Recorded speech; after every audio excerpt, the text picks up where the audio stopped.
The years go by, but the memory stays, and those were the good old days. Thank you so much for going down my lane with me. Let me take you back and tell you the story of Jim's Haunted Village. It started, I think it was in the around Halloween time, if you will, 1987 or 88, somewhere in that area. I'd written stories. I don't know. I remember my previous memory lane vids talking about my writings from '89 and '97. I wrote a story, like I said, called Haunted Camp Series. It's just basically basing the thing off of Texas Chainsaw Massacre, Friday the 13th, if you will. Just a little dealing with that type of movies and whatnot. But nonetheless, it was just a great experience for me to be able to learn to write because of that. Because of my 8th grade reading teacher, Mr. Bushel. Go back down memory lane with me with my writings from '89 and '97. You get a briefing of what I'm talking about. Nonetheless, me and Sean and the Swishman had gathered together as we normally did, once or 2 or 3 times a week, mostly to or more, to go out, just a little football, throwing around, playing football, and just basically doing this, that, the other. And Swishman has an idea. Hey man, it's Halloween, he's coming up, he says, this being Friday, he goes, let's sit down and kind of plot up something. He goes, why don't we make up something like a Jim's Haunted Village, or something like that. And we'd all gotten together, and Swishman came up with mostly the majority of the idea. He basically came up with the plot and everything, and how we were going to handle all this particular Jim's Haunted Village thing.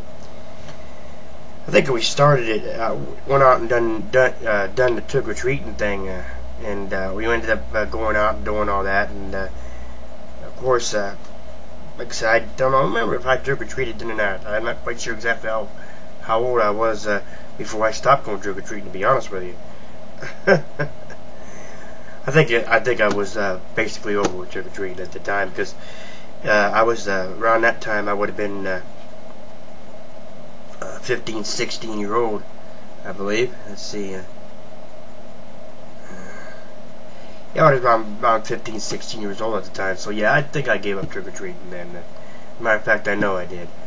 Nonetheless, we just, especially when we had the plot and everything all set up and everything, and we got all set up, and Swishman used little blood capsules, if you will, during some of the struggleizations between Jim Harris and Jack Topper.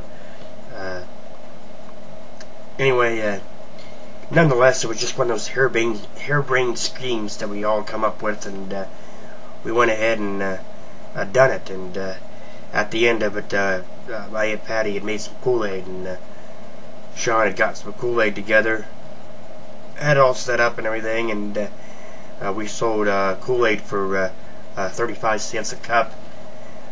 Also sold pretzels and chips and 25 cents, this, that, the other. We had like anywhere between 4 to 6 kids that showed up. I think maybe 8, somewhere in that area. 4 to 6, 8 kids that showed up.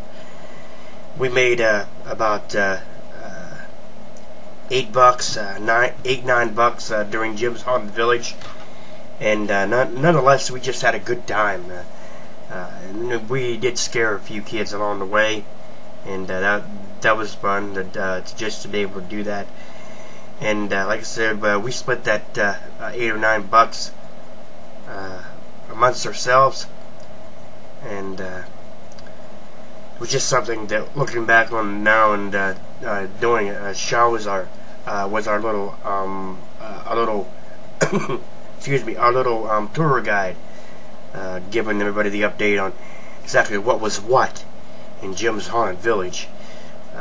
But like I said, nonetheless, paying all that money for those there, we also charged everybody admission. I think it was either 50 or 75 cents. So nonetheless, we did, like I said, make that $8 or $9, split it amongst the 3 of us. Of course, John, Swishman, me, and Sean. We split it amongst ourselves, And nonetheless, it was just a real funny time and a good hair-brained scheme that actually worked. For the better. Thank you so much for going down memory lane with me. I'll catch you next time.